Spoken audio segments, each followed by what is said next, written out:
We are live now. I can govern यानी Indian citizens alliance for new governance के आज की 23वीं कड़ी में सिमुलतला में स्कूलिंग किस तरीके से की जाती है, इस विषय पर परिचर्चा में आप सभी का स्वागत। और मुझे ये कहने में बड़ी खुशी हो रही है कि आज हम लोग इतने एक्साइटेड हैं, मतलब कि कहिए कि सिमुलतला से 3 शिक्षक और साथ में बेगूसराय प्रोजेक्ट गर्ल्स प्रोजेक्ट के स्कूल से हमारे साथ अर्चना जी भी जुड़ी हुई हैं, साथ में राजीव सर जुड़े हैं। It's a matter of immense privilege और मुझे बहुत खुशी हो रही है कि आप सभी इस कार्यक्रम में आज हम लोग के साथ हैं, क्योंकि कहीं ना कहीं वो जो कहावत है कि गुरु की जो भूमिका होती है समाज में और इंडिविजुअल जीवन में भी, उस भूमिका को आज कहीं ना कहीं सामने लाने की जरूरत हमारे प्रांत में, बिहार में खास करके बहुत जरूरत है, जहां पर कि लोग बहुत संघर्ष से अपने जीवन की यात्रा में पढ़ाई पूरी करते हैं और फिर नए नए रास्ते तय करते हैं। आज की परिचर्चा में सिमुलतला केंद्र में रहेगा, क्योंकि सिमुलतला का जो एक परिचय है कि पिछले 11-12 सालों में ये एक टॉपर्स फैक्ट्री की तरह उभरा है। हर साल यहाँ से दर्जनों बच्चे जो है वो बिहार के मतलब कि बिहार बोर्ड के परफॉर्मेंस में काफी अच्छा करते हैं। इस साल भी का भी जो रिजल्ट आया है उसमें सिमुलतला के बच्चों ने काफी अच्छा किया है। काफी कहिए कि इंस्पिरेशनल परफॉर्मेंस है, और खास करके इस स्थिति में जबकि बिहार राज्य में शिक्षा की जो स्थिति है उसके बारे में जो सामान्य तौर पर जो खबरें आती हैं वो बहुत ही निराश करने वाली होती हैं, और इसमें सिमुलतला का जो सफलता है वो कहीं ना कहीं सभी के लिए एक रोल मॉडल और सभी के लिए एक अनुकरणीय कहिए कि सिस्टम है। सिमुलतला में जो बात जिस तरीके से शिक्षा दीक्षा होती है मैं उनके वेबसाइट पे देख रहा था, तो गुरुकुल एजुकेशन सिस्टम की तरीके से वो काम करते हैं। उसके बारे में चर्चा हमारे साथ डॉक्टर राजीव रंजन प्रिंसिपल साहब है सिमुलतला के। डॉक्टर साहब नमस्कार। तो डॉक्टर साहब हमें खुद बताएंगे, और हमारे साथ सिमुलतला से 2 और शिक्षक विजय कुमार जी और रंजय कुमार जी भी जुड़े हुए हैं, जो स्कूल के एडमिशन कमेटी, एकेडमिक कमेटी और जो बॉयज हॉस्टल है जिसको गौतम आश्रम कहते हैं, उसके वो आश्रम अध्यक्ष इत्यादि भी हैं, की समिति में भी हैं। और वहां पे किस तरीके से ये चीजें की जाती है वो अपनी यात्रा के बारे में, और स्कूल में किस तरीके से बातें की जाती हैं, किस तरीके से ट्रेनिंग की जाती है कि बच्चे ओलंपियाड में जा रहे हैं, इंग्लिश लैंग्वेज ओलंपियाड कंप्लीट कर रहे हैं, देश विदेश में अच्छा कर रहे हैं, ये किस तरीके से संभव हो रहा है। तो इस सब विषय की चर्चा के लिए हमारे साथ पैनल पे सिमुलतला से 3 शिक्षक, अंग्रेजी विभाग से डॉक्टर राजीव रंजन सर का बहुत लंबा अनुभव है। ये पूर्व में भूटान में इन्होंने 11 साल पढ़ाया है, और पिछले लगभग 10 सालों से ये सिमुलतला आवासीय विद्यालय में अपनी सेवाएं दे रहे हैं। मेरी सर से बात हो रही थी, और जो सर के बातों से एक ऊर्जा जो आती है वो कहीं ना कहीं बहुत ही इन्फेक्टिव, जो अंग्रेजी में शब्द है वो बहुत ही इन्फेक्टिव ऊर्जा है। जब आप बात करते हैं तो आपको लगता है कि मतलब कि किसी तरह कुछ खास करने की, कुछ खास हो रहा है और उसको रेप्लिकेट करने की जरूरत है। इसी तरीके से हमारे साथ विजय सर और रंजय सर भी आज जुड़े हैं। विजय सर वहाँ पे फिजिक्स पढ़ाते हैं, गोल्ड मेडलिस्ट MSc फिजिक्स से रहे हैं, इन्होंने BEd भी किया है। और साथ में रंजय सर हैं जो मैथ्स के टीचर हैं, और रंजय सर की एक बहुत महत्वपूर्ण और भूमिका है कॉलेज में, जो मैं वेबसाइट पे देख रहा था, कैंपस ब्यूटिफिकेशन का भी सर पे चार्ज है। तो हम ये भी जानना चाहेंगे कि कैंपस ब्यूटिफिकेशन किस तरीके से करते हैं और उसका कितना महत्व है मान लीजिए शिक्षा दीक्षा में। आज हमारे पैनल पे एक special guest doctor Archana Kumari ji भी हैं। अर्चना जी इंचार्ज हेडमास्टर हैं project girls high school Ballia Begusarai में। MSc इन्होंने किया है, MEd भी इन्होंने किया है।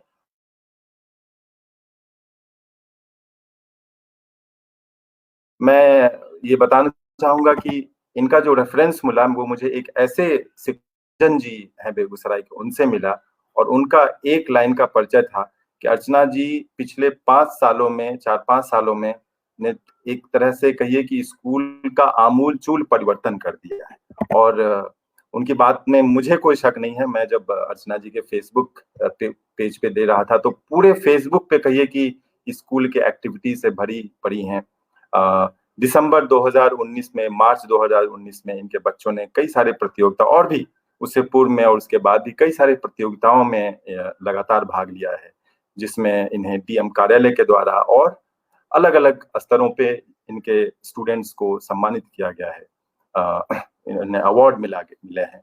और मतलब कि इनके स्कूल की खासियत ये है कि कम संसाधन रहते हुए, अभी अर्चना जी से थोड़ी देर पहले पैनल पे बात हो रही थी, तो कह रही थी कि स्कूल में केवल 2 कमरे हैं, 400 बच्चे हैं, और ऐसी स्थिति में इतने कम संसाधनों में जिस तरीके से इन्होंने स्कूल को कहिए कि एक नई दिशा दी है, ये बहुत ही काबिल तारीफ है। अर्चना जी, आज हमारे पैनल पे आज आप अकेली महिला हैं, लेकिन आप उस तमाम कहिए कि जो फीमेल स्टूडेंट्स होती हैं, जो जिनकी संख्या आधी से कम तो नहीं, ज्यादा ही रहती है लगभग, तो आप उनकी आवाज को आज हमारे सामने रखेंगी और उनके जो चैलेंजेस हैं वो उसके बारे में आपसे बात होगी। आपका बहुत बहुत नमस्कार आप सभी का पैनल पे।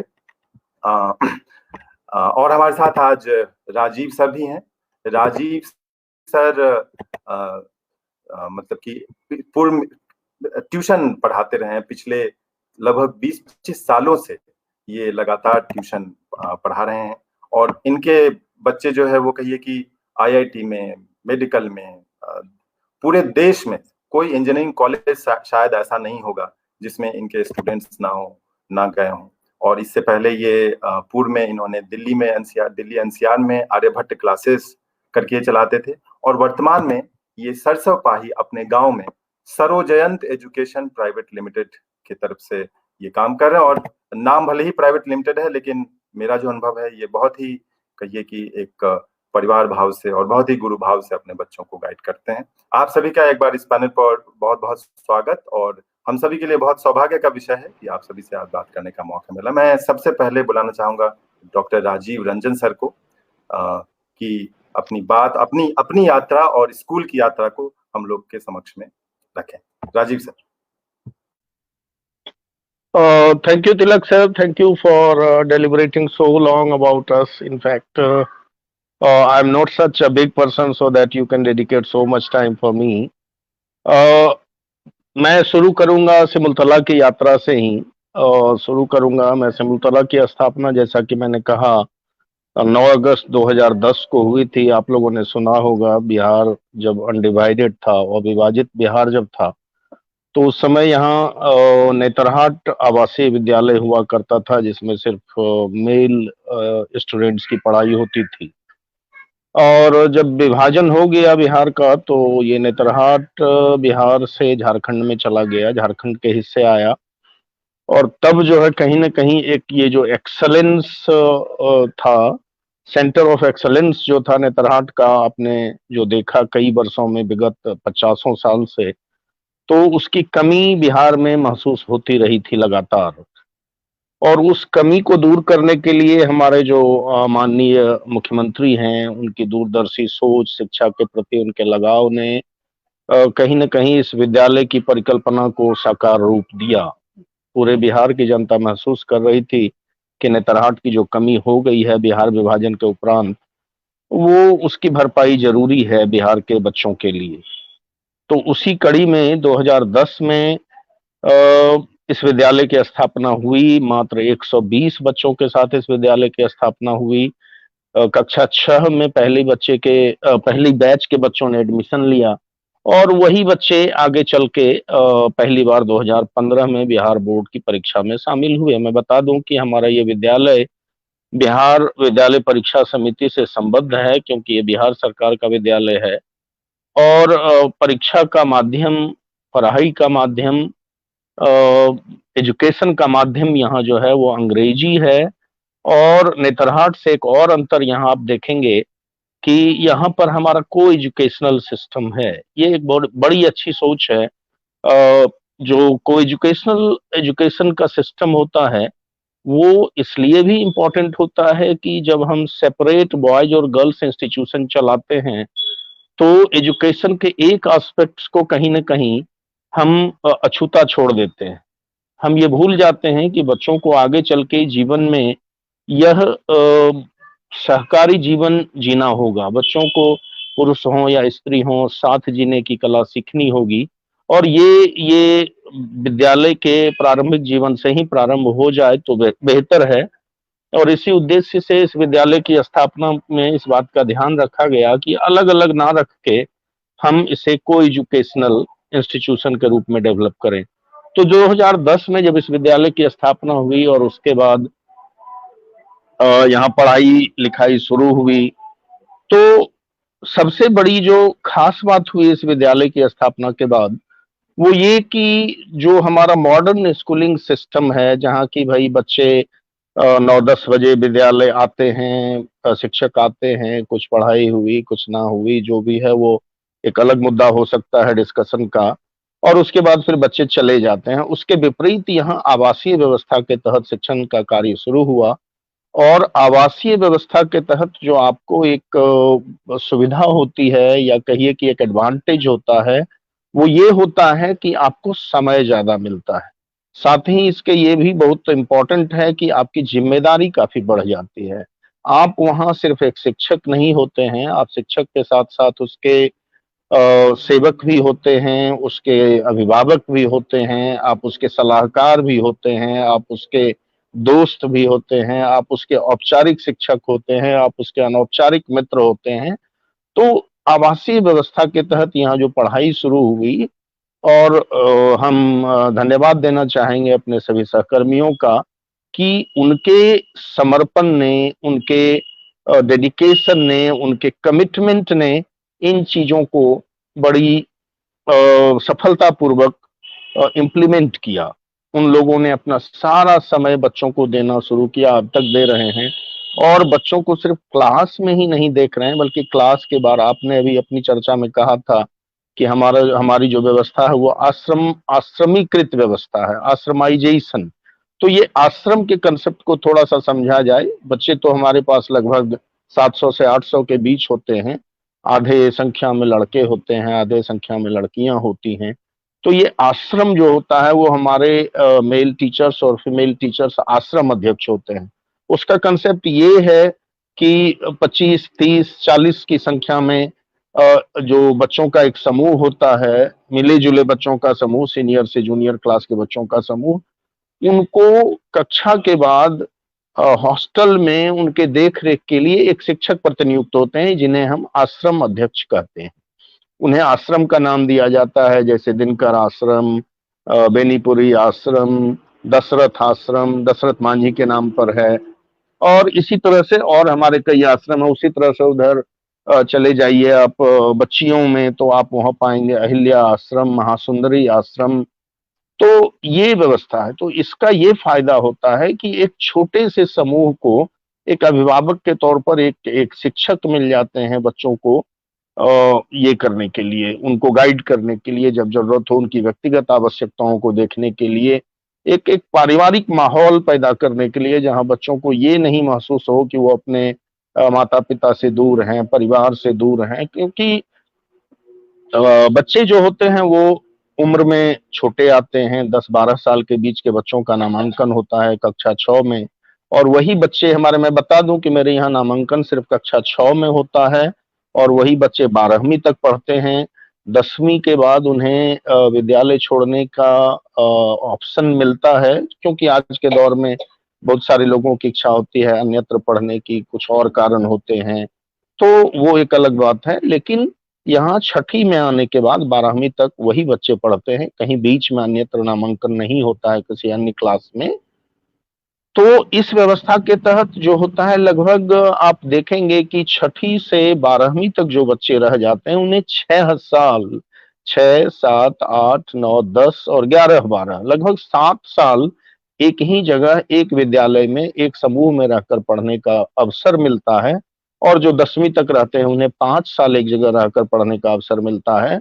तो ये जो हमारे बच्चे पूरे बिहार से चयनित होकर आते हैं, इस आश्रम व्यवस्था के तहत रहते हैं, और यहाँ उनका एक टाइम टेबल बंधा हुआ होता है। बच्चे हमारे यहाँ, हालाँकि आप देखेंगे कि अभी हमारी जो आधारभूत संरचना है, इंफ्रास्ट्रक्चर है, वो हमारे अपेक्षा के अनुरूप नहीं है, और ये हमारे लिए एक अतिरिक्त चैलेंज होता है, और बखूबी हमारे शिक्षक इस चैलेंज को निभाते हैं, अतिरिक्त समय देते हैं, अतिरिक्त श्रम करते हैं कि कैसे इस चैलेंज को हम और बेहतर तरीके से निपट सकें। तो बच्चों के एडमिशन के बाद 5-7 साल जब एक जगह वो रह के पढ़ते हैं एक शिक्षक समूह के साथ, तो एक ऐसा माहौल बन जाता है कि वहां लगता है कि बच्चे घर में रह के एकदम अनौपचारिक वातावरण में, सहज माहौल में, एकदम सौहार्दपूर्ण दोस्ताने परिवेश में रहकर पढ़ते हैं। तो उससे फायदा ये होता है कि बच्चों को कहीं से भी वो एक भय का जो वातावरण होता है कि कुछ पूछना है तो किससे पूछें, उसको जब भी जरूरत होती है तो उसके आसपास उसके शिक्षक मौजूद मिलते हैं। खेलने का ही समय क्यों न हो तो उनके आसपास शिक्षक घूमते नजर आते हैं। तो ये जो एक एक एटमॉस्फेयर क्रिएशन है, that is very important, you know.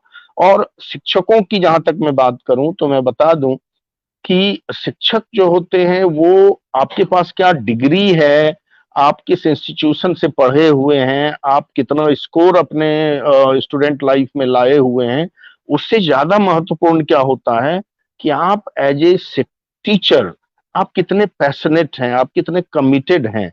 आपके लिए शिक्षण का कार्य जो है ये मजबूरी में चुना हुआ कार्य है या आप इस कार्य को एंजॉय करते हैं, आप इसका आनंद लेते हैं। और मैं बता दूं कि हमारे जो दोनों शिक्षक आपके पैनल पर अभी हैं, तो ये दोनों ऐसे ही शिक्षक हैं जो शिक्षण के कार्य को एंजॉय करते हैं। इनके लिए ये जो है ये नौकरी सिर्फ नहीं है, ये नौकरी नहीं है, ये इनका अपना सेटिस्फैक्शन भी है। ये बच्चों के साथ समय बिताना पसंद करते हैं और यही सबसे बड़ी ताकत इनकी है। किसी भी शिक्षक के लिए, इनकी नहीं, कोई भी जिसे हम कहते हैं कि ये बहुत अच्छा शिक्षक है, तो वो अच्छा शिक्षक इसलिए नहीं है कि वो अपने स्टूडेंट लाइफ में 99% सिक्योर करके आया था। हो सकता है कोई 60% वाला भी अगर उसके पास एटीट्यूड है, एप्टीट्यूड है और कमिटमेंट है टीचिंग के लिए, तो वो बहुत अच्छा शिक्षक हो सकता है। और उस मायने में हमारे अधिकांश कलीग जो हैं, वी आर फॉर्चुनेट कि वो लोग बहुत ही समर्पित हैं। तो ये आश्रमाइजेशन जो है ये शिक्षण व्यवस्था को थोड़ा सा कहिए कि आधुनिकता को पौराणिकता के साथ जोड़ती है। आप हमारे प्राचीन काल की शिक्षण व्यवस्था को जब देखते हैं तो वो कहीं ना कहीं यही आश्रमाइजेशन था कि बच्चे घर बार को छोड़कर जंगलों में चले जाते थे शिक्षकों के साथ रहने के लिए, आश्रम में रहने के लिए, जहाँ स्वाध्याय उनका प्रमुख हथियार होता था।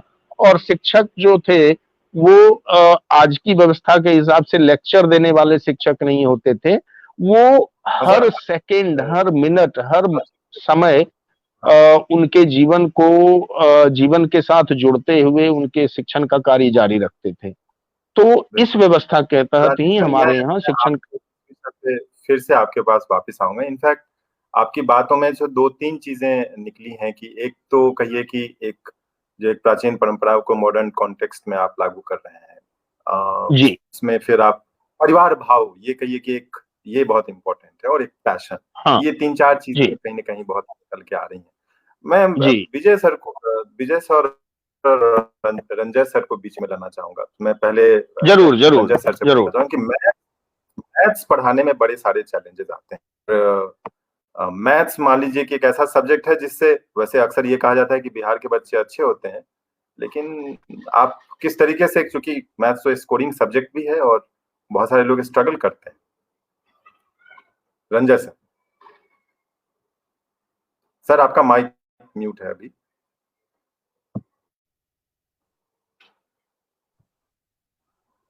रंजय हम सर लोग माइक अनम्यूट जब कीजिए। वहाँ जी जी, अब आ रही है आवाज। अनम्यूट किए हैं तो हाँ, हाँ हाँ। देखिए सबसे पहला है कि हम लोग जब मैथमेटिक्स 50% जो है वह एक्टिविटी से बताते हैं। एक्टिविटी करने का मतलब है आप बता रहे थे कि ड्यूटिफिकेशन कमिटी में भी आप हैं, तो हाँ उसमें हम लोग 6 क्लास के बच्चे जो आते हैं, जब उससे हम गार्डन या सफाई ये सब जब करवाते हैं तो एरिया बांटते हैं, और एरिया बांट के कहते हैं कि आप मेजर करके एरिया हमको बताइए कि आपका कौन सा एरिया कितना स्क्वायर फीट है। तो वहां पर हम लोग एक्टिविटी से ही पढ़ाते हैं। दूसरा चीज है कि कंसेप्ट क्लियर होना चाहिए मैथमेटिक्स। अगर आपका कंसेप्ट क्लियर नहीं है, आप एक एग्जाम्पल देख करके एक्सरसाइज बना लेते हैं, तो ज्यादा बेनिफिट नहीं होगा, वो आगे चल करके आप भूल जाएंगे। और अगर आपका कंसेप्ट क्लियर है तो आपसे कभी भी पूछा जाएगा तो आप उसे बना सकते हैं। दूसरा चीज है कि हम लोग वहाँ अपने विद्यालय में ये देखते हैं कि क्लास के बाद भी बहुत से बच्चे आप ग्राउंड में टहल भी रहे हैं तो एक दो बच्चा साथ टहलने लगेगा, और वह सिर्फ पूछने के लिए मैथ पूछते चलेगा, रास्ते में टहल भी रहे हैं, पूछ भी रहा है। तो वहां पर ये बेनिफिट होता है। और कभी भी आवास पर भी हम लोग देखते हैं कि 2 4 10 बच्चे शाम में आकर के पूछते रहते हैं। तो हम बिहार के बच्चों के लिए यही कहना चाहेंगे कि जब भी मैथमेटिक्स पढ़िए तो आपका कंसेप्ट क्लियर होना चाहिए। ये नहीं कि अच्छा स्कूल में गए और वहां पर देखते क्या है कि जो प्रॉब्लम नहीं बना तो तुरंत टीचर बना देते हैं। हम लोग ऐसा भी नहीं करते हैं। हम लोग यह कहते हैं कि अभी 2 दिन कल पूछना हमसे, कल इस टॉपिक को या ये प्रॉब्लम को बताएंगे, इसलिए कि कल तक वो एक्टिविटी बताते हैं, माने 50% विद्यार्थी जो है कि जब आप ये बताते हैं कि आप एक्टिविटी के माध्यम से मैथमेटिक्स पढ़ाते हैं, तो कुछ उदाहरण के साथ बताना चाहेंगे किस तरीके की एक्टिविटी आप करवाते हैं? एक आध कोई संक्षेप में उदाहरण बताएंगे किस तरीके से एक्टिविटी आप करवाते हैं? अब जैसे फार्मूला का है, मैथ्स में मतलब इम्प्रूवमेंट। हाँ, बहुत से देखते हैं जगह कि फार्मूला a+b का होल स्क्वायर a+b का होल क्यों रटाया जाता है, वह यह नहीं बताया जाता है कि किस तरह से आएगा। हम लोग से जब कोई पूछता है बच्चा कि a+b का होल क्यों, अगर वो 6 क्लास के बच्चा नहीं जान रहा है, हम बोलते हैं मल्टीप्लाई जानते हो, तो हाँ, हमें a+b में a+b से मल्टीप्लाई करके दिखाओ, और जब दिखाता है तो फिर कहते हैं कि उसमें एक बार और a+b से मल्टीप्लाई करो, और जब करके दिखाता है करेक्ट रहता है, हम बोलते हैं यही आपका a+b का होल क्यूब का फॉर्मूला है। तो इस टाइप का जो भी चैप्टर उस टाइप का लगता है तो हम लोग इस टाइप से ही बताते हैं। एरिया मेंसुरेशन बोर्ड पर बहुत कम, बहुत से बच्चों को होमवर्क हम देते हैं कि जिस बेड पर तुम जा करके हॉस्टल में सोते हो उसका एरिया निकाल करके लाओ। वो फार्मूला खोज लेता है कि यह मेरा रेक्टेंगुलर बेड है तो इसका फार्मूला क्या होगा। तो इस टाइप से एक्टिविटी बेस्ड भी वहाँ हम लोग पढ़ाते हैं। मेरा इंटरनेट थोड़ा सा बीच में इंटरप्ट हो गया था, इसलिए कुछ बातें मैं ये पूछ रहा था कि आई थिंक शायद आपने इसका जवाब दे दिया होगा कि कुछ एक्टिविटी का उदाहरण देना चाहेंगे कि किस तरीके से आप एक्टिविटी करके बच्चों को मैथ्स। हाँ, वो बता रहे थे तिलक जी, आपका माइक कुछ देर के लिए लगता है कि आप ऑफलाइन हो गए थे। हाँ, किसी तरह से।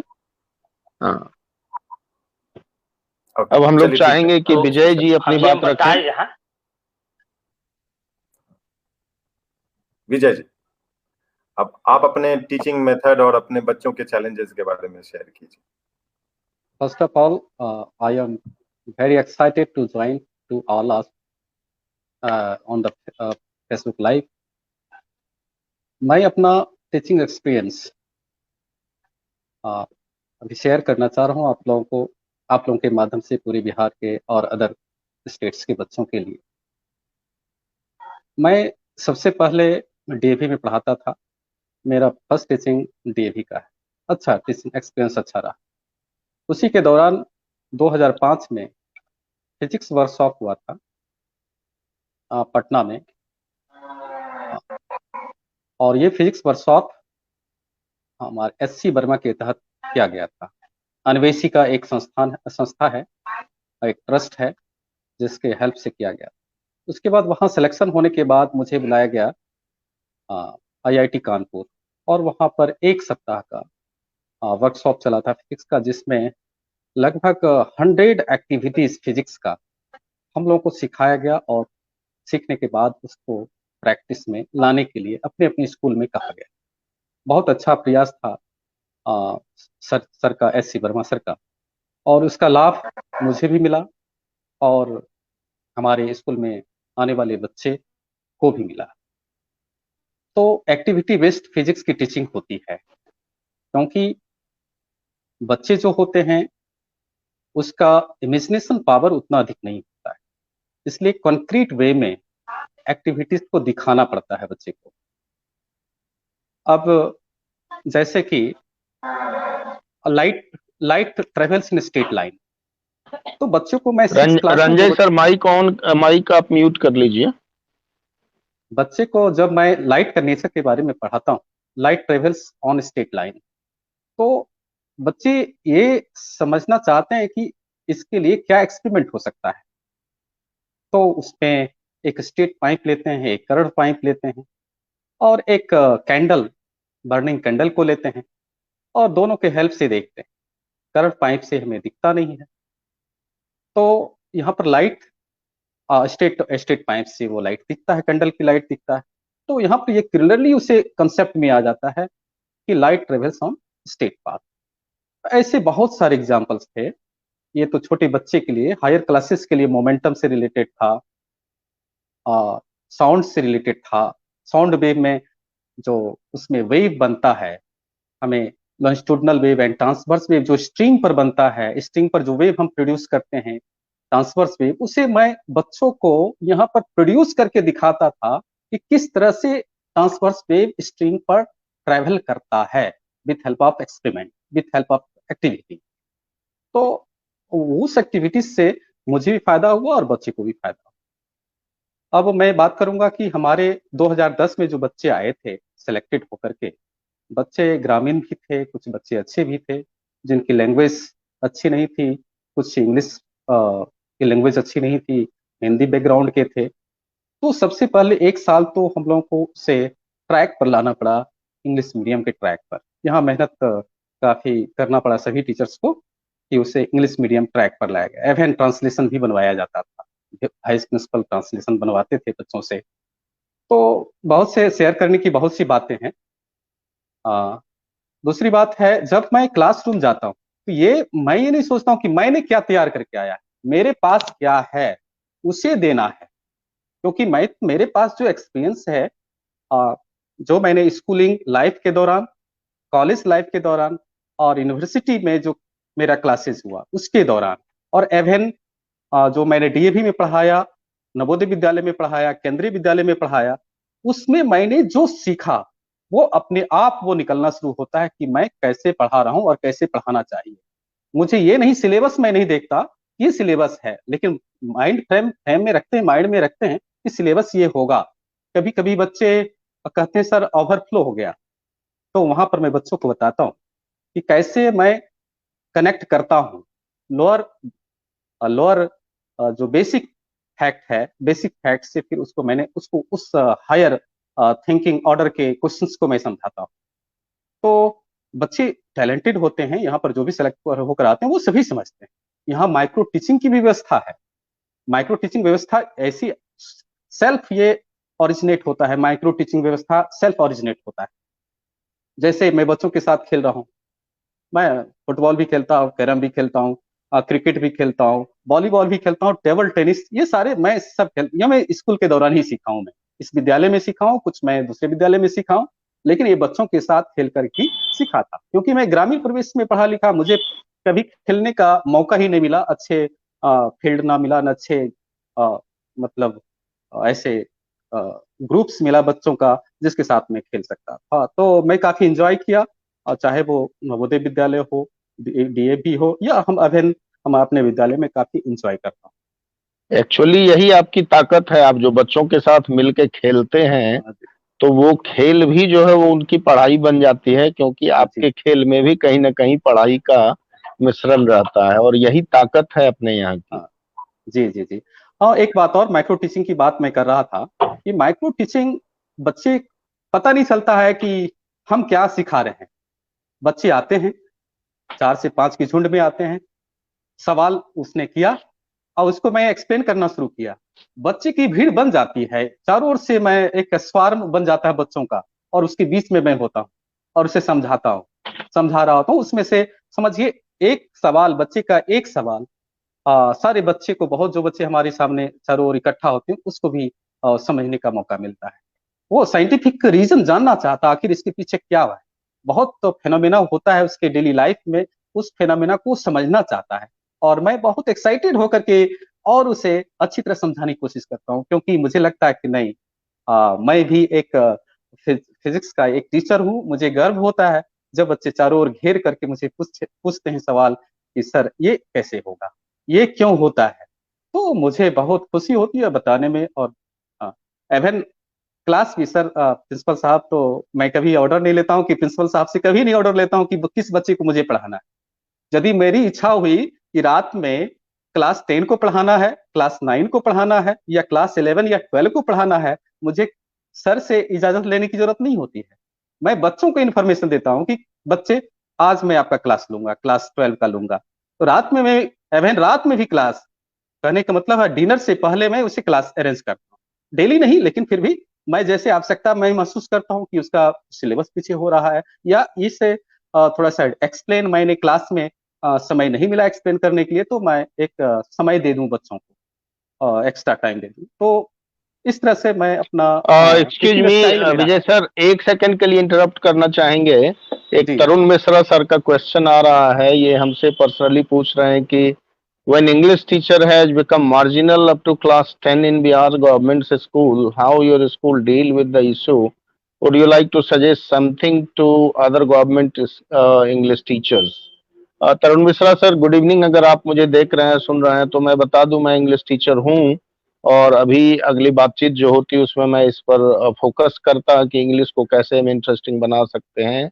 आपका कहना सही है कि बिहार की व्यवस्था को देखते हुए खास करके सरकारी स्कूलिंग सिस्टम में इंग्लिश मीडियम जो है या इंग्लिश सब्जेक्ट जो है वो मार्जिनलाइज्ड हो गया है। लेकिन आज के दौर में सौभाग्य ये है कि कमोबेश हर तबके के बच्चे, मैं आर्थिक आधार पर जो लोग हैं या किसी भी सिस्टम में हैं, चाहे वो सीबीएसई में हो, आईसीएसई में हो या बिहार बोर्ड में हो, तो कहीं ना कहीं बच्चों के बैकग्राउंड में ये जरूर बैठ गया है कि इंग्लिश जो है आज के दौर में एक महत्वपूर्ण कैरियर है उनके नॉलेज का, जो उनके नॉलेज को फ्यूचर में बेहतर आयाम दे सकता है। और जहां तक हमारे यहाँ बच्चों के आने की बात है, अभी विजय सर ने कहा कि जब हमारे बच्चे पहली बार छठी कक्षा में आते हैं तो थोड़ा सा ये इशू तो होता है कि बच्चों में से 50% बच्चे ऐसे होते हैं जिनको इंग्लिश मीडियम में उतना कंफर्ट फील नहीं होता है। और फर्स्ट ईयर जो होता है हमारा 6 का और कमोबेश 7 का, तो वो ट्रांजिशन पीरियड होता है, तो उस समय हम लोग बाइलिंगुअल यूज करते हैं और हर विषय को लगभग दोनों भाषा यूज करते हुए बच्चों को पढ़ाया जाता है। लेकिन स्ट्रिक्टली हम लोगों का जो क्लास नोट्स होता है या फिर उनका जो एग्जामिनेशन होता है, क्लास टेस्ट हुआ, टर्मिनल एग्जामिनेशन हुआ, वो इंग्लिश मीडियम में होता है। तो ये जो स्विच ओवर होता है ये स्विफ्टली 1-1.5 साल के अंदर हो जाता है। बच्चे ठीक है अंग्रेजी से दूर होते हैं लेकिन सीखने में बड़े तेज होते हैं, उनका यंग माइंड होता है और एडेप्टेशन उनका बहुत इजी होता है। रही बात बिहार के बच्चों के लिए, तो मैं कहना चाहूंगा कि आपकी जो पढ़ाई है उसमें अन्य विषय का ज्ञान तो बेहद आवश्यक है। आप कोई भी विषय पढ़ें, that is not a matter. आप फिजिक्स पढ़ें, आप केमिस्ट्री पढ़ें, आप मैथमेटिक्स पढ़ें, आप हिस्ट्री पढ़ें, आप इकोनॉमिक्स पढ़ें, वो आपका चॉइस हो सकता है। लेकिन भाषा आपके लिए बस 1-2 ही चॉइस है। आप चाहे तो हिंदी मीडियम को चुने, आप चाहे तो इंग्लिश मीडियम को चुने। वर्तमान में तो अपने पास 2 ही भाषा उपलब्ध है और आपका जो ज्ञान है, आपका जो नॉलेज है, वो तभी सफल होगा जबकि आपके पास एक मजबूत भाषा होगी। इसलिए आप अपनी भाषा के विषय को, चाहे वो हिंदी हो चाहे अंग्रेजी हो, उसको कभी इग्नोर नहीं करें। ऐसा कहा जाता है कि कोई भी बच्चा जो एक से ज्यादा भाषाओं को जानता है, एकाधिक भाषाओं को जानता है, उसको सीखने की जो उसकी क्षमता होती है वो सामान्य लोगों से बेहतर होती है। जैसे मेरे ही केस में देखिए, मैं तिलक जी को बताना चाहूंगा कि मैं 14 साल भूटान में था और वहां जाने से मुझे एक अतिरिक्त भाषा सीखने का लाभ मिला। वो नेपाली भाषा है। मैं बहुत अच्छी तरह से उस भाषा को बोल सकता हूँ, लिख सकता हूँ, पढ़ सकता हूँ। और ये जो भाषा का ज्ञान है ये आपके नॉलेज का कैरियर है। हम मजाक में कभी कभी कहते हैं कि भाई हम लोग जो है भाषा वाले इस मायने में अमीर हैं कि आप फिजिक्स भी पढ़ लें, पढ़ा लें, लेकिन बिना मेरी भाषा का उपयोग किए आप नहीं पढ़ा सकते। इसलिए मेरी भाषा को तो मजबूत आपको रखना ही पड़ेगा, तभी आप अपने साइंस या आर्ट्स या कॉमर्स के ज्ञान को बेहतर तरीके से हम तक या अपने ऑडियंस तक पहुंचा सकते हैं। क्योंकि आपके जो ज्ञान है आपके सब्जेक्ट के, वो अगर आपका कंटेंट है, तो हमारी भाषा जो है वो आपके वाहन का जो है वो चक्का है। उस चक्के को अगर आप सही नहीं रखेंगे तो आपकी यात्रा सही नहीं हो पाएगी। इसलिए भाषा हमारी अच्छी होनी चाहिए और इस बात का खास करके हर एक विद्यालय को, चाहे वो सरकारी हो, चाहे वो प्राइवेट हो, चाहे वो किसी भी सिस्टम का हो, मैं अपने सभी शिक्षक बंधुओं से आग्रह करना चाहूंगा कि आप बच्चों में भाषा का विकास जरूर करें, और इसके लिए कई सारे उपाय हैं, आप कर सकते हैं। छोटी छोटी बातें हैं, छोटे छोटे कार्यक्रम हैं। बच्चों को आप एक्सटेम्पर स्पीच कराएं, बच्चों को आप डिबेट कराएं, बच्चों को बोलने की आजादी दें, चाहे वो क्लास हो, क्लास के बाहर हो। ऐसा नहीं होता क्या है कि हम बच्चे में 2-3 साल के बच्चे को रोज प्रॉम्प्ट करते हैं कि बेटा कुछ बोलो, बेटी कुछ बोलो, और क्लास में जब बच्चे आके बोलने लगते हैं तो टीचर कहते हैं शट अप, जस्ट लिसन। नहीं, आप उसको शट अप नहीं कहिए, आप उसको कहिए ओपन अप बेटा और कुछ बोलो।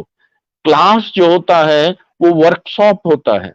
क्लास जो होता है वहां आप आउटकम आप परफेक्ट खोजिए, आउट एंड रिपोर्ट आप परफेक्ट खोजिए, लेकिन आप अपने क्लास में बच्चों को गलती करने की भरपूर छूट दीजिए।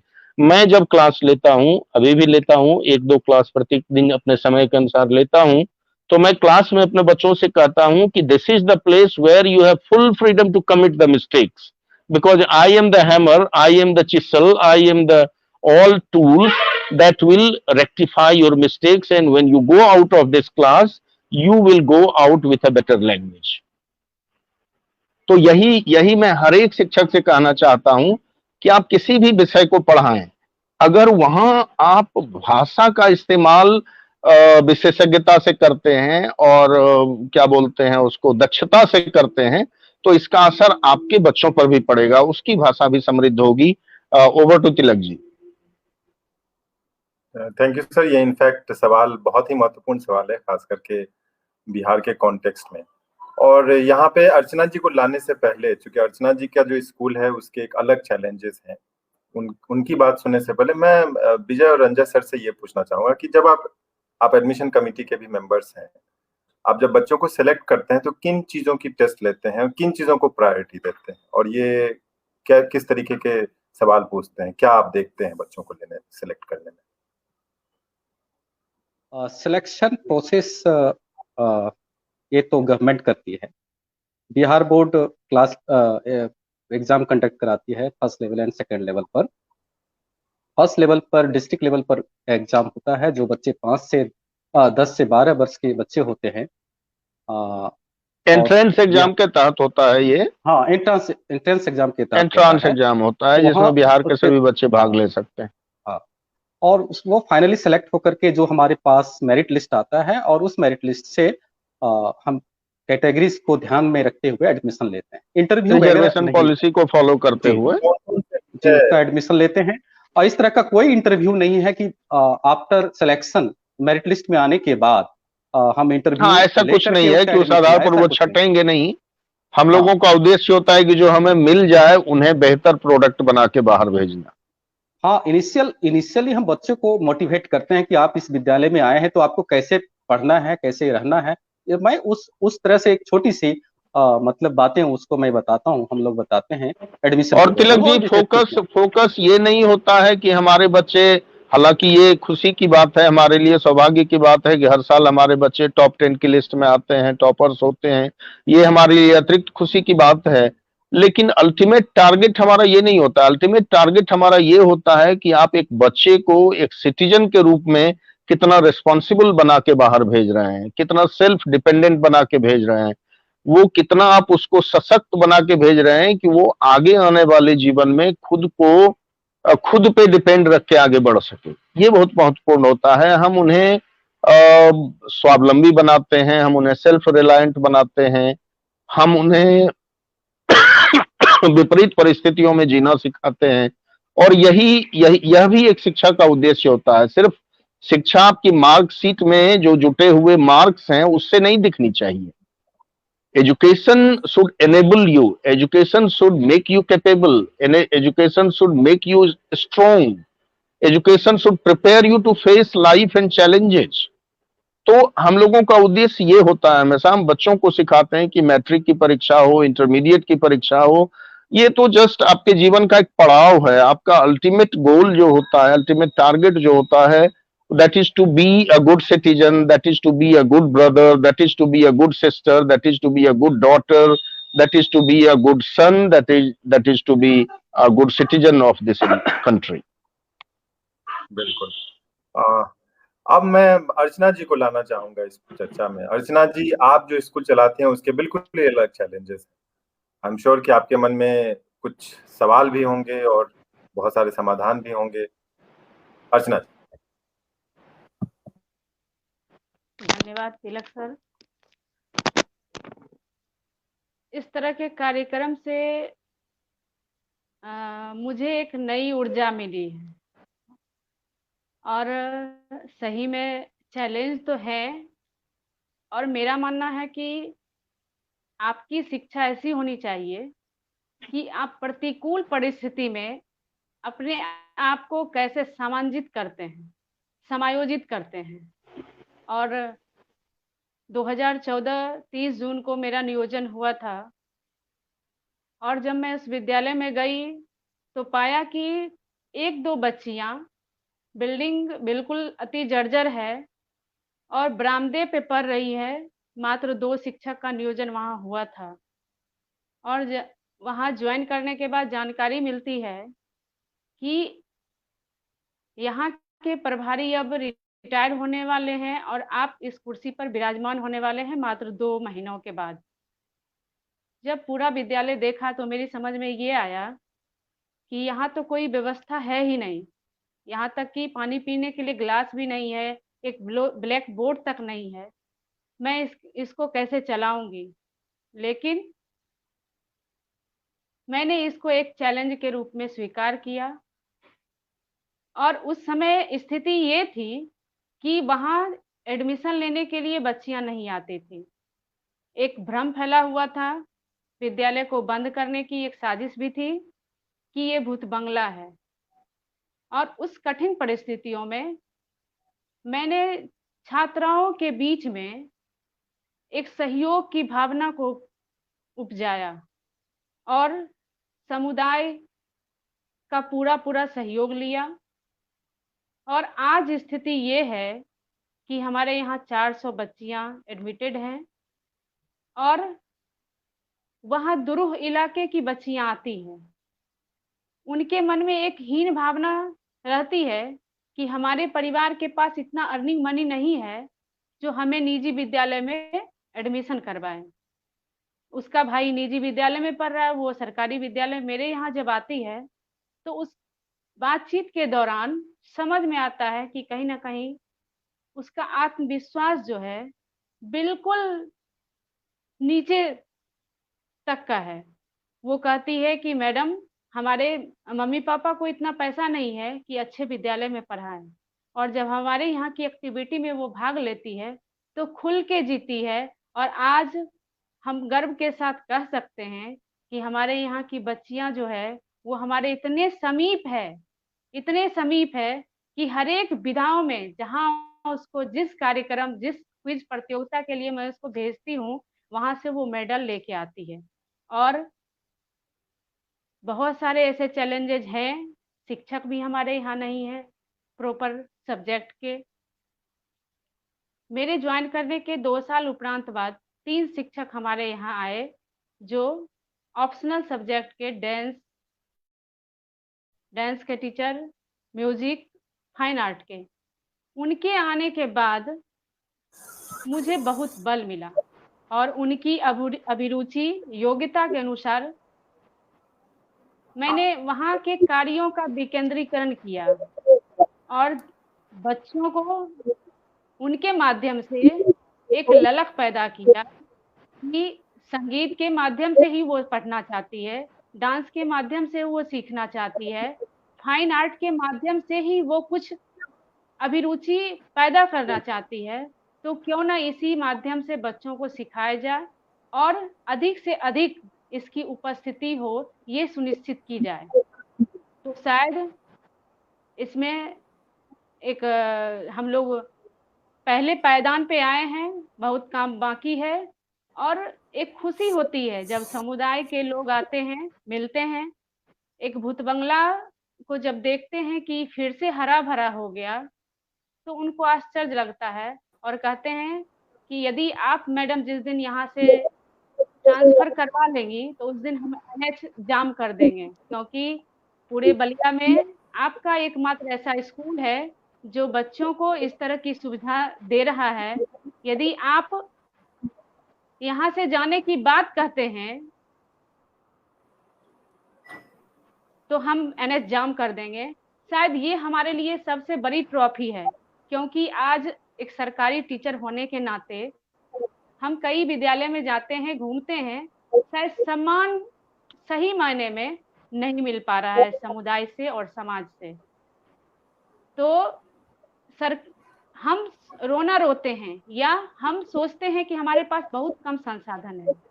मैं इस चीज को एक किनारे करके और अपने काम में कैसे हम और बेहतर कर सके और प्रयास करते रहते हैं कि और बेहतर हो।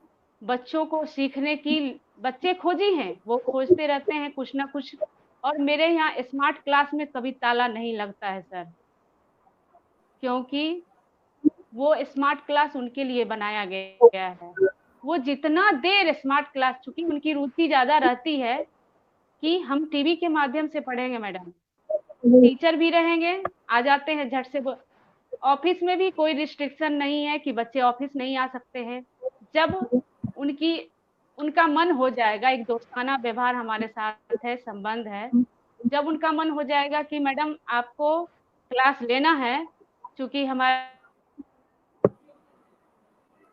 यहाँ लिपिक नहीं है तो मैं खुद ही करती हूँ, इंगेज रहती हूँ, तो उनका मन हो जाएगा तो हाथ पकड़ के खींच के ले जाते हैं कि आज मैडम आप क्लास लीजिए। और स्वाभाविक है जब वहाँ चले जाते हैं क्लास, सही मायने में आज मेरी ड्यूटी हुई है। चूंकि टेबल कुर्सी पे बैठे बैठे यदि पेपर वर्क कर लेते हैं, चले आते हैं घर को, तो लगता है कि शायद आज मैं कार्य नहीं की, ताकि बीच में नहीं होते हैं। तो 2018-19 में लगातार विज्ञान ड्रामा के माध्यम से ये बहुत ही कहिए कि खास है कि मतलब एक भूत बंगला की स्थिति और एक तरफ सिमुलतला, तो मान लीजिए कि बहुत ही बड़ा फासला है। आई एम श्योर कि इस पे बहुत सारे सवाल राजीव सर के मन में। राजीव सर, आप कुछ इंटरवेंशन और नहीं, सबसे पहले तो मैं अर्चना मैडम को बधाई देना चाहूंगा और इनके लिए बस एक ही चीज कहना चाहूंगा, सरकारी व्यवस्था का हिस्सा हम लोग सब हैं, कि माना कि अंधेरा बहुत घना था, लेकिन उस अंधेरे में दिया जलाना कब मना था। और अर्चना जी शायद वही कर रही हैं, उस अंधेरे घने अंधेरे में एक दिया जला रही हैं। और आप इसके लिए हम लोगों के लिए एक प्रेरणा का स्रोत हैं। एकदम अर्चना जी ने जो तस्वीर पेश की बिहार के विद्यालय की, तो वो लगता है कि 100% सही है। बल्कि उसमें उन्होंने, हो सकता है जो हम लोगों की मजबूरियां होती हैं सरकारी सेवक होने के नाते, कुछ चीजों को उन्होंने ना कहा हो, हम लोग समझ सकते हैं। अर्चना जी, इसके बावजूद भी आप जो कर रही हैं वो काबिले तारीफ है। मैंने अभी कहा था शुरुआत में कि एक शिक्षक वही होता है सही जो कि अपने शिक्षक के प्रोफेशन के प्रति समर्पित होता है। वो कितना हाई क्वालिफिकेशन रखता है ये महत्वपूर्ण नहीं होता है, वो शिक्षक अपने प्रोफेशन के प्रति कितना समर्पित है ये ज्यादा महत्वपूर्ण होता है। और अर्चना जी, मुझे उम्मीद है कि आप के पास जो ये समर्पण की बात है, आपका जो कमिटमेंट है, ये एक इन्फेक्शस डिजीज की तरह हमारे अन्य साथियों में फैले और हमारे शिक्षा जगत का भला हो, हमारे बच्चों का भला हो। अल्टीमेटली मैं चाहता हूं कि आपका जो कार्य है ये जितना शेयर हो उतना अच्छा हो। बहुत अच्छा लगा सुन के आपके अनुभव को। मैं ये बताना चाहूंगा कि आप अर्चना जी के फेसबुक पोस्ट पे, अगर आप फेसबुक वॉल पे जाएं तो पिछले जी हम जुड़ना चाहेंगे निश्चित। साइंस ड्रामा में 3rd प्राइज पटना में जीता। और उसके बाद इन्होंने जो अपने फेसबुक पे बाकी चीज लिखी थी, उसमें एक लाइन ये भी थी कि हार नहीं मानूंगी क्योंकि हार करने वालों की कभी हार नहीं, और कोशिश करने वालों की कभी हार नहीं होती। अच्छा, मैं राजीव कुमार सर को कहना चाहूंगा कि Rajiv Kumar sir in fact private sector को भी देख रहे हैं, अभी बिहार में वो रिलोकेट हुए हैं। कैसे देखते हैं आप? एक तरफ अर्चना जी हैं, एक तरफ राजीव सर का सिमुलतला है। राजीव कुमार जी, देखिए, सबसे पहले तो राजीव रंजन सर ने जो अपने स्कूल के बारे में बताया, उसमें वो आश्रमाइजेशन की बात की इन्होंने, बहुत अच्छा लगा मुझे सुन के। मेरी भी यही सोच है, जो बच्चों से जो आउटपुट निकाला जा सकता है वो सिर्फ उनको उनका सब्जेक्ट पढ़ाकर नहीं निकाला जा सकता है, क्योंकि आपने तो फीड कर दिया, इंजेक्ट कर दिया उनके अंदर, लेकिन उसके बाद जब वो वहां से कहीं बाहर जाते हैं, दूसरी दुनिया में जाते हैं, तो वो सारा डाइल्यूट हो जाता है अगर उनको सही एटमॉस्फेयर नहीं मिलता है। इनके स्कूल का एक सबसे बड़ा एडवांटेज ये है कि वहाँ का जो एटमॉस्फेयर है वो भी यही बनाते हैं, और इनको पता है कि पढ़ाने के बाद, पढ़ाने के बियॉन्ड जो बच्चे एक्टिविटीज करेंगे, उसके लिए उनको कौन सा परिवेश सही है जिससे उनका पढ़ाई अफेक्टेड ना हो। यहाँ क्या होता है, बच्चे अदर स्कूल में स्कूलिंग हो जाती है उनकी, वहाँ उन्होंने सब्जेक्ट का नॉलेज गेन किया, उसके बाद जो वहां से जब जाते हैं वो अपने घर जाते हैं, अपने दोस्तों से मिलते हैं, बाजार जाते हैं, वहां एक डिफरेंट एटमॉस्फेयर होता है और वो इतना हावी हो जाता है, जो वो स्कूल से जो लेकर आते हैं वो सारा डाइल्यूट हो जाता है। ये प्रॉब्लम अच्छा, हमने देखा है। कोई सवाल आप रखना चाहेंगे पैनल के सामने? सवाल मेरा एक रंजय सर से था। रंजय सर, मैथ्स की टीचिंग में एक मेजर प्रॉब्लम हमने देखा है। हमारे यहाँ भी टीचर्स आया करते थे, हम उनसे भी कई बार ये बात डिस्कस करते थे। जो आपने तो बहुत अच्छा मेथड बताया जिसको हम पसंद करते हैं। जो जब भी कोई चैप्टर स्टार्ट करते हैं मैथ्स के टीचर, तो सीधा एक्सरसाइज से स्टार्ट करते हैं। ये फॉर्मूला है, इस फॉर्मूला बेस्ड ये चैप्टर है, इसके क्वेश्चंस को इस तरीके से अटेम्प्ट किया जाएगा एंड सो। मैं एक बच्चे से पूछा, 12th का बच्चा था, उसको मैंने कहा कि आपने कॉम्प्लेक्स नंबर पढ़ा है, और कॉम्प्लेक्स नंबर में एक कॉन्सेप्ट है जो कि -1 = +1 प्रूफ हो जाता है। आई स्क्वायर को उसमें फैलेसी फाइंड करने को कहा जाता है।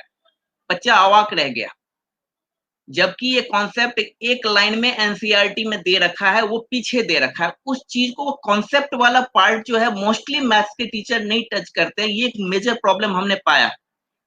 आपने उसी बात को फोकस किया कि पहले कॉन्सेप्ट नेसेसरी है, कॉन्सेप्ट अगर क्लियर है तो बच्चे को क्वेश्चन सॉल्व करने में ज्यादा हेल्प करने की जरूरत नहीं पड़ती है। तो ये प्रॉब्लम आपने वैसे पॉइंट आउट किया, लेकिन ये जनरल है, मैथ्स की टीचिंग में ये जनरल पाया जाता है। आप जैसे एक्सेप्शनल टीचर्स हैं जो इसको बहुत अच्छी तरीके से हैंडल करते हैं। तो इसको आपके थ्रू मैसेज जाए अदर टीचर्स को कि इस चीज को ज्यादा फोकस किया जाए, बजाय क्वेश्चन बच्चे को प्रॉब्लम हुआ और उसको सॉल्व करके हमने उसके हाथ पकड़ा दिया उसको। जी रंजय सर, इस पे आप और भी कोई टिप्पणी करना चाहेंगे? सर आपका माइक म्यूट है। तो सर अभी बताए राजीव सर कि कंसेप्ट के बारे में, तो मैं बार बार यही कहता हूँ कि कंसेप्ट क्लियर रहेगा तो बच्चा मैथ में काफी अच्छा करेगा, और उसके बाद प्रैक्टिस भी बहुत जरूरी है मैथमेटिक्स में, वह भी होना चाहिए, और कंसेप्ट क्लियर होना चाहिए हर चैप्टर का। और एक चीज और है कि हम लोग जो करते हैं कि 7 क्लास या किसी क्लास के बच्चा का सिलेबस से ऊपर हम लोग फोकस करते हैं। इससे क्या होता है कि वह उस सब्जेक्ट में या मैं किसी भी सब्जेक्ट में वह काफी अच्छा करने लगता है। ये नहीं कि 7 है तो सिर्फ सिलेबस खत्म करना, वो काम से होता है कि बस उतना ही तक उसका ही रहता है। हम लोग 7 वैसा रिलेटेड टॉपिक जो होता है, जैसे मान के चलते हैं कि अगर 7 में मेंसुरेशन है तो हम लोग प्रयास करते हैं कि वो मेंसुरेशन 10 तक का कंप्लीट हो जाए उसी समय। मतलब तो रिलेटेड आगे का पढ़ाते को हम लोग बहुत आगे आसान होते तक ले जाते हैं। ठीक है रंजय सर। अच्छा, एक सवाल मुझे आगे राजीव बहुत रंजन बेनिफिट होता है। 10th तक में बहुत से ऐसे टॉपिक भी होते हैं जो उसको इंटर का टॉपिक भी थोड़ा कम है, इसलिए होता है। मुझे मौका दिया जाए थोड़ा। जैसे जी बहुत सा अच्छा ऐसा है, ट्रिगोनोमेट्री जब हम लोग पढ़ाते हैं तो 10th तक के बच्चा ही इंटर का ट्रिगोनोमेट्री बना लेता है, इसलिए कि रिलेटेड टॉपिक है 9, 10, 11। बिल्कुल जी, मुझे मौका दिया जाए थोड़ा सा। आई थिंक राजीव सर जो रंजन सर ये बता रहे थे कि आगे के टॉपिक्स पढ़ने से पीछे का आसान हो जाता है। अच्छा राजीव रंजन सर, मैं आपसे एक जानना चाहूंगा कि आजकल बच्चों में एंटरटेनमेंट को लेकर के मोबाइल इत्यादि का काफी कहिए कि प्रचलन बढ़ गया है। और मैं वेबसाइट पे जो देख रहा था, तो आप लोग एंटरटेनमेंट को लेकर के बड़े करते हैं कि वो उनकी रूटीन सुबह 5 बजे से लेकर के रात 10 बजे तक की रूटीन है। इवन पॉकेट मनी के लिए आपने एक स्टूडेंट इंचार्ज रखा हुआ, तो ये छोटी छोटी चीजें जो है, पॉकेट मनी कैसे मैनेज करना, एंटरटेनमेंट के लिए रेडियो सुनना, या फिर सुबह से शाम तक का जो रूटीन है, ये कैसे हेल्प करती हैं चीजों में, और ये बाकी लोग को कैसे करना चाहिए, इसके बारे में राजीव सर। देखिए ऐसा है तिलक सर की पॉकेट मनी हमारी व्यवस्था में बहुत ज्यादा महत्वपूर्ण होता नहीं है, क्योंकि हम बच्चों को सारा कुछ प्रोवाइड करते हैं और मुझे लगता है कि बच्चों को सिर्फ और सिर्फ पेन खरीदना पड़ता है। उसके बावजूद थोड़ा सा पॉकेट मनी बच्चे रखते हैं, खुदा न खास्ते कभी कुछ वैसी आवश्यकता पड़ जाए तो वो उनके आश्रम अध्यक्ष देखते हैं, उनके पॉकेट मनी को रखते हैं, और बच्चे को अगर कलम की आवश्यकता हो या कुछ उसका इनर गारमेंट्स लेना हो तो वो बाजार से प्रोवाइड कर, चूंकि हमारे बच्चे जब आ जाते हैं तो उन्हें बाजार जाने की सुविधा नहीं होती है, तो उसके लिए आश्रम अध्यक्ष होते हैं, वो देखते हैं इन चीजों को, और बाकी पॉकेट मनी बहुत इंपॉर्टेंट नहीं होता है। और एंटरटेनमेंट जहाँ होता है, अभी जैसे बताया आपको, हमारे यहाँ मैंने शुरू में ही कहा था कि इंफ्रास्ट्रक्चर का अभाव है, अभी तक हम अपने बच्चों को टेलीविजन की सुविधा नहीं दे पाए हैं, to be very frank. Mobile हमारे यहाँ अलाउ नहीं है। आज हमारे यहाँ जो मोबाइल अलाउ नहीं है, बच्चे देर से मानते हों, लेकिन ये हमारे लिए एक एडवांटेज है। मैं बता देना चाहता हूँ अपने बिहार के तमाम बच्चों को और अभिभावकों को कि अगर आप बच्चों को माने एजुकेशन वास्तविक रूप में देना चाहते हैं, शिक्षा वास्तविक रूप में देना चाहते हैं, तो प्लीज मेरा आपसे अर्नेस्ट रिक्वेस्ट है, करबद्ध प्रार्थना है कि आप बच्चों को किताबों से जोड़िए, मोबाइल से दूर कर दीजिए। वो भले आपको लगता हो कुछ देर के लिए कि बच्चा हमारा बहुत तेज हो गया, देखो मोबाइल कितनी तेजी से चलाता है, इंटरनेट खोज लेता है, गूगल कर लेता है, ये कर लेता है, वो लगता है, लेकिन प्लीज उन्हें रोक दीजिए। वो आपके बच्चे की प्रतिभा को कुंद कर रहा है। हाँ ठीक है, थोड़ा सा इंफॉर्मेशन वो फिल्टर कर सकता है, लेकिन उसका जो डिसएडवांटेजेज है उसकी कल्पना हम लोग नहीं कर सकते हैं, उसका आकलन हम लोग नहीं करते हैं। बच्चे इतने क्या बोलते हैं कि टेंडर माइंड के होते हैं कि उन्हें पता ही नहीं चलता है कि किस तरह से वो चलते चलते और कहाँ किस जगह फिसल गए, और जब फिसलन का पता चलता है तब तक बहुत देर हो चुकी होती है। तो इसलिए प्लीज अभिभावकगण बच्चों को, और विजय जी कुछ बोलना चाहते हैं, विजय जी कुछ कहना चाह रहे हैं, विजय जी को सुना। मैं थोड़ा सा मैथ पर ही कुछ कहना चाह रहा था। मैथ पर ये कहना चाहता कि मैथ को ड्राई सब्जेक्ट माना जाता है, ऐसे लोग समझते हैं कि ड्राई सब्जेक्ट। नहीं नहीं विजय सर, हम तो अंग्रेजी के टीचर हैं, इंटरमीडिएट में मेरा साइंस था और मैथ तब भी मेरा बहुत फेवरेट था, 89% आया भी था 1986 में, जबकि 8-9 किताबें चलती थी। आज तो उसका 20-30% सिलेबस है। उस समय कैलकुलस और क्या क्या 8-9 किताबें थी, trigonometry, geometry, statistics, algebra, trigonometry, वो सारा चीज, और उसमें इतना मजा आता था, इतना मजा आता था कि कब जो है सुबह से शाम या शाम से सुबह हो जाती थी मैथ बनाते बनाते, पता ही नहीं चलता था। आज हम कहीं ना कहीं रिग्रेट करते हैं कि मैथ ही शायद पढ़ते, लेकिन इंग्लिश से मुझे इतना लगाव था लिटरेचर से कि उसके लिए मैथ को छोड़ना पड़ा। ऐसे आज भी मेरा मैथ बहुत प्रिय सब्जेक्ट है। मैं ये नहीं कर रहा हूँ कि ड्राई सब्जेक्ट है, ये मैं नहीं कर रहा हूँ कि ड्राई सब्जेक्ट है।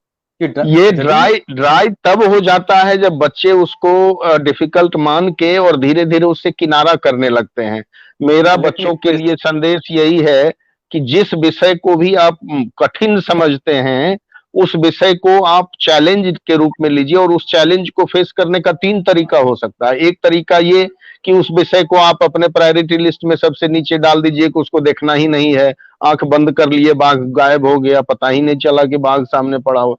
दूसरा ये कि आप उस पर बैठ के रोते रहिए कि मेरा मैथ बहुत खराब है, मेरा इंग्लिश बहुत खराब है, मेरा फिजिक्स बहुत खराब है।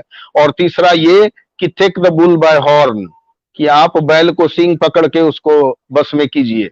तो हमारे लिए ये तीसरा मेथड बढ़िया है। हमारे लिए मैथ भारी है तो हम मैथ को ही लेके बैठेंगे, फिजिक्स भारी है तो उसी को लेके बैठेंगे, इंग्लिश भारी है तो उसी को लेके बैठेंगे। मैं जब क्लास 7-8 में था तो मेरे पिताजी शिक्षक हैं, आप लोग जानते ही हैं, मिले भी हैं उनसे। उन्होंने हमसे पूछा था कि तुम्हारे लिए सबसे डिफिकल्ट सब्जेक्ट कौन सा है, और मैंने कहा था कि पापा मुझे अंग्रेजी बहुत भारी लगता है, और उन्होंने कहा था कि ऐसा करो कि हमारे एक मित्र अंग्रेजी के शिक्षक हैं, दुर्भाग्यवश पिछले साल वो गुजर गए हमारे शिक्षक, उनको सादर नमन, आज मैं जो भी हूँ उनकी देन है। तो उन्होंने कहा कि तुम हमारे एक मित्र हैं, वो अंग्रेजी के शिक्षक हैं, तुम उनके पास जाके 1 साल रह लो। मैंने कहा कोई बात नहीं है। तो वो बोले भी थे कि तुम्हें बहुत कष्ट होगा, खुद से खाना बनाना पड़ेगा, ये वो। मैंने कहा सब कुछ सह लूंगा। और 1 साल जब मैं उस शिक्षक के पास गया, तो उसका जो मेटामॉर्फोसिस हुआ, रूपांतरण हुआ मेरा, ये कि जो अंग्रेजी सब्जेक्ट मेरे लिए सबसे भारी था, वो धीरे-धीरे इतना आसान हो गया कि आज मैं अंग्रेजी से ज्यादा कंफर्टेबल किसी भाषा में महसूस नहीं करता हूँ। बिल्कुल। ओके सर, मेरा तो कहीं न कहने का कहीं मतलब अपनी ये है। चैलेंज जो है उसको हेड ऑन लेने की बात हो रही है। अच्छा, एक हम लोग के पास समय बिल्कुल भी नहीं है, लेकिन एक सवाल पे मैं और टिप्पणी चाहूँगा कि आप जो अपने बच्चों को जो एक्स्ट्रा करिकुलर एक्टिविटीज इत्यादि की बात की, उसमें बड़े इंटरेस्टिंग सब्जेक्ट्स एग्रीकल्चर है, मेटलर्जी है, म्यूजिक, ड्राइंग, इवन स्कल्पचर, मतलब अब मूर्ति इत्यादि बनाना, तो ये आर्ट सब एंड भी क्राफ्ट। आप सिखाते हैं, कैसे करते हैं? और ये तिलक जी, फिलहाल ये सारी चीजें तो मेरे पास नहीं है। हमारे पास म्यूजिक है, हमारे पास फाइन आर्ट्स है, हमारे पास कुछ कैंपस ब्यूटिफिकेशन का काम है, हमारे पास एक्स्ट्रा करिकुलर एक्टिविटीज में डिबेट है, साइंस एग्जीबिशन है, संस्कृत का प्रदर्शनी लगता है, संस्कृत लैंग्वेज को एनरिच करने के लिए मॉर्निंग में स्पीच दिया जाता है, कभी संस्कृत में, कभी इंग्लिश में, कभी हिंदी में। जब भी कार्यक्रम होता है, कोई भी कार्यक्रम होता है, उसमें तीनों भाषाओं को प्रमुखता देते हुए तीनों भाषाओं के स्पीकर को प्रमोट किया जाता है। तो लैटरली हम लोग इस तरह की गतिविधियों को करते हुए बहुत सारी चीजों को डेवलप करने का प्रयास करते हैं। भाषा के विकास की जहां तक मेरा बात है, सवाल मैं बता दूं मेरा सवाल दरअसल ये था कि आजकल मान लीजिए कोचिंग कल्चर हो गया कि हाँ, मैथ, फिजिक्स, केमिस्ट्री आपने कोचिंग की, पढ़ाई की, मार्क्स आ गए, आप निकल गए। स्कूल का जो महत्व है बच्चों के जीवन में, ये अपने आप में बहुत महत्वपूर्ण है, ये कोचिंग से नहीं होगा। मतलब तो उसमें मान लीजिए ये देखिए, सारे जो एक्टिविटीज हैं, ये किस तरीके से स्कूल को किसी भी परिस्थिति में स्कूल को कोचिंग रिप्लेस नहीं कर सकता है। ये अलग बात है। ये दुर्भाग्य है कि आज हमारे राज्य में खास करके जो सरकारी स्कूलों की व्यवस्था है, वो कमोबेश मेंशन करने के लायक नहीं है, दुर्भाग्य से। सौभाग्य हो कि अगर उसकी व्यवस्था बदल जाए, तो कोचिंग जो है वो फिल इन द ब्लैंक्स है। कोचिंग इसलिए आज महत्वपूर्ण है कि हमारी व्यवस्था कहीं ना कहीं कमजोर है। अगर वो व्यवस्था ठीक हो जाए, तो कोचिंग ठीक है, एक टॉनिक के रूप में आप ले सकते हैं, लेकिन कोचिंग को आप डाइट के रूप में नहीं ले सकते।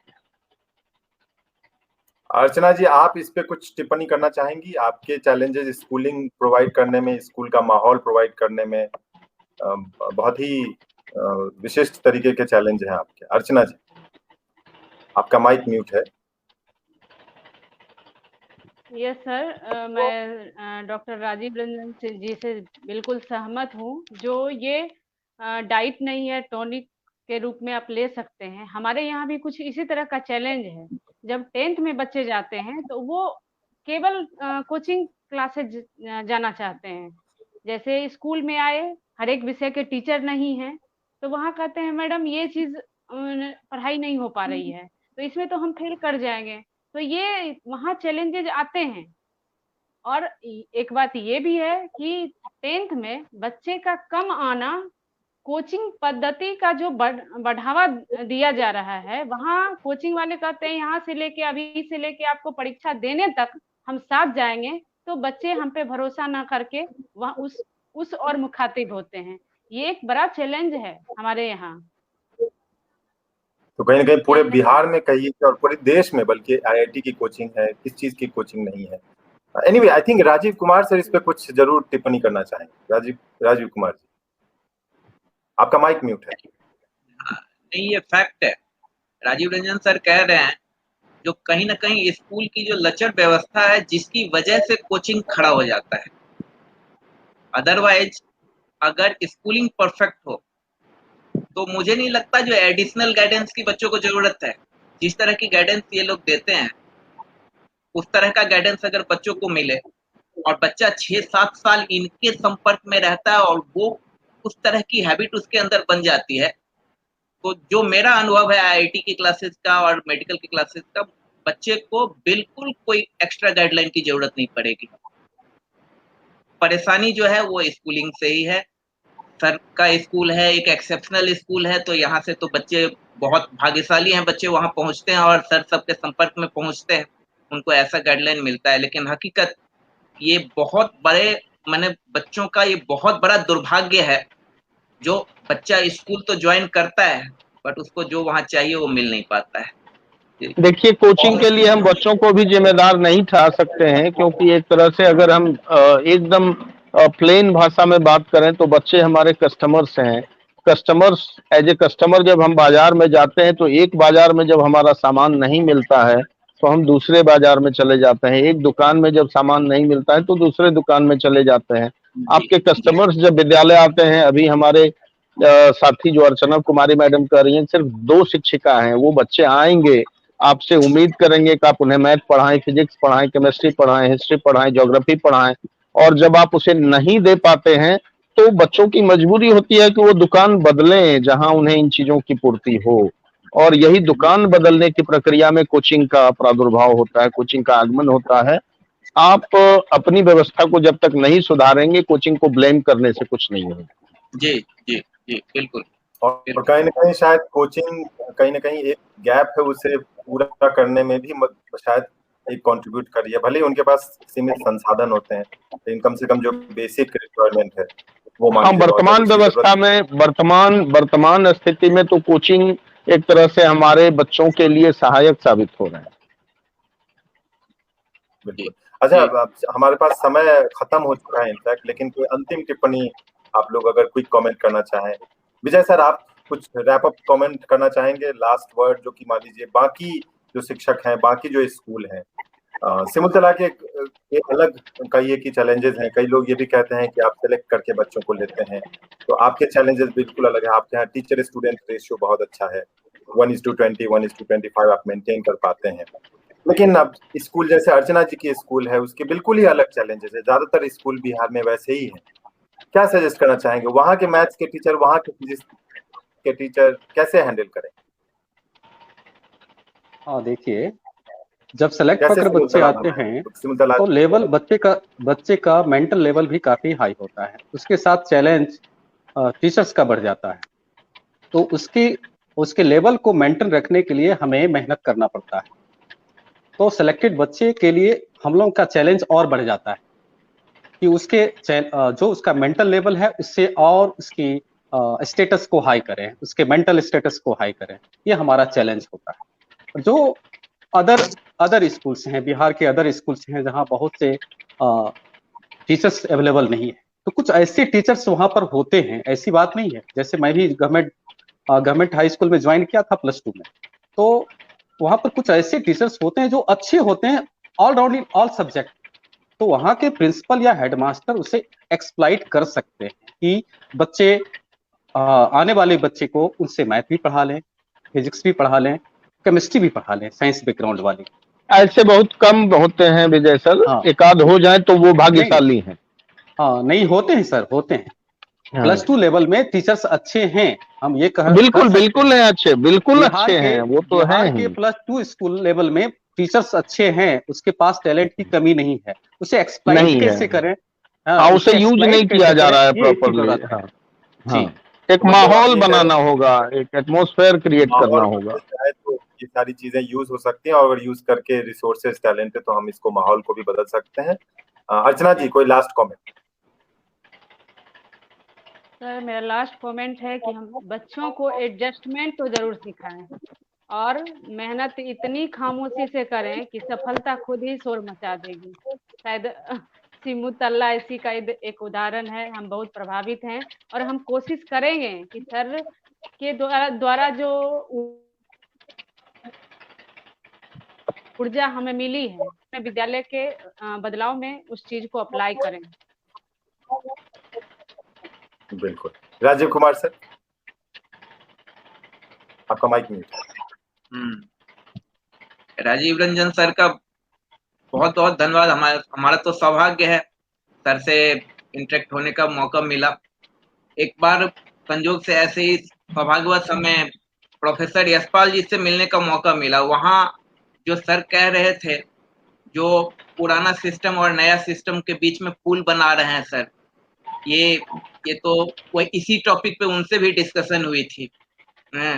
और सर का अब क्या बताएं, हमारे आने वाले पीढ़ी पे बहुत बड़ा उपकार है और बहुत अच्छा काम कर रहे हैं सर, तो हम लोग भी इससे प्रेरित हो रहे हैं और कोशिश करेंगे जो हम लोग भी इस चीज को अपने लाइफ में इम्प्लीमेंट करें।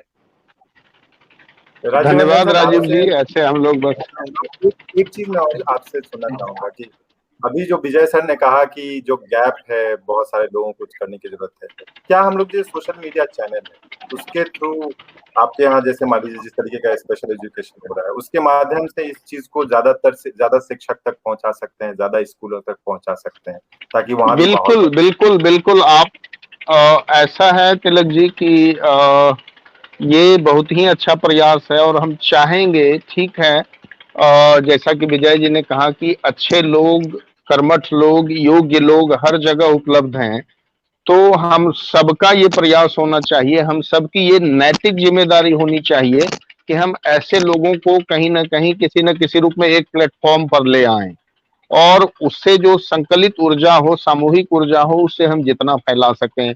अर्चना जी जैसे लोग जो हैं या और जो लोग हैं, अन्य लोग, जहां जितना जुड़ सकें हम लोग, उसका एक प्लेटफॉर्म कहीं क्रिएट हो तो बहुत बढ़िया हो सकता है। बिल्कुल, बहुत बहुत धन्यवाद। इनफैक्ट आप सब लोगों का इतना ज्यादा समय आज एक कार्यक्रम से लगभग 12-13 मिनट हम लोग आगे निकल चुके हैं और आई कैन गवर्न आवाज नहीं आ रही है। अच्छा, अभी आवाज आ रही है? आई होप कि अभी आवाज आ रही है। आई कैन गवर्न प्लेटफॉर्म में भी हम लोग की कोशिश यही है कि ऐसे जो सही प्रयास हो रहे हैं, अर्चना जी तरीके के प्रयास हो रहे हैं, राजीव रंजन सर जो कर रहे हैं, विजय जी जो कर रहे हैं, राजीव कुमार सर जो कंट्रीब्यूट कर रहे हैं अपने स्तर से, ऐसे प्रयासों को सामने लाया जाए और ऐसे जो पॉजिटिव इनिशिएटिव, अभी बहुत सारे लोग हैं जो बहुत कुछ अच्छा कर रहे हैं, वो लोग सामने आए, अपने प्रयासों को सामने लाएं और ये जो एक नेगेटिव माहौल बना हुआ है कि बिहार में एजुकेशन सरकारी और ये जो तिलक जी, ये जो इंडिविजुअल फोर्सेस हैं, ये जो इंडिविजुअल फोर्सेस हैं, इनको एक कलेक्टिव फोर्सेस के रूप में कन्वर्ट किया जाए ताकि एक ओवरऑल स्टेट का माहौल बन सके, कंट्री का माहौल बन सके। ये एक नेशनल लेवल और स्टेट लेवल पे हो कि ये इंडिविजुअल फोर्स जो है इसको कलेक्टिव फोर्स में कन्वर्ट किया जाए और तब ये आई कैन गवर्न की जो फिलॉसफी है वो सफल होगी। हम लोग बाद में भी इस विषय पर प्रयास करेंगे और आपसे संपर्क में रहेंगे कि इसको नेक्स्ट स्टेज पे किस तरीके से लिया जाए। ये एक चर्चा के साथ केवल समाप्त ना हो, इसको लेकर के हम लोग जरूर आपसे आपका मार्गदर्शन, आपका सहयोग इसमें चाहेंगे और बिल्कुल। आप पहले ही कहा है कि आपका सहयोग हम लोग को पूरा रहेगा, तो इस कोशिश में हम लोग जरूर चाहेंगे कि इसमें साथ आए। और कार्यक्रम को समाप्त करने से पहले मैं अर्चना जी के फेसबुक पोस्ट से 2 लाइनें और लेना चाहूंगा, उसमें 2 लाइनें और जोड़ना चाहूंगा। उन्होंने अपने फेसबुक पोस्ट पे एक निदा फाजली की 2 पंक्तियां कोट की थी कि सफर में धूप तो होगी जो चल सको तो चलो, सभी हैं भीड़ में तुम भी निकल सको तो चलो, किसी के वास्ते राहें कहाँ बदलती हैं, तुम अपने आप को खुद ही बदल सको तो चलो। तो कहीं न कहीं हम लोग को अपने आप को बदलने की, आगे बढ़ने की और ऐसे प्रयासों को साथ करने की जरूरत है। आप लोग इतना समय दिया, इतने कम नोटिस पे, अपने बिजी शेड्यूल, वीकेंड छुट्टियों का समय होता है, उसमें मान लीजिए आप लोगों ने इतना लंबा समय दिया, इसके लिए बहुत बहुत धन्यवाद। हम लोग इस चर्चा को जारी रखेंगे। नमस्कार। धन्यवाद जी, धन्यवाद।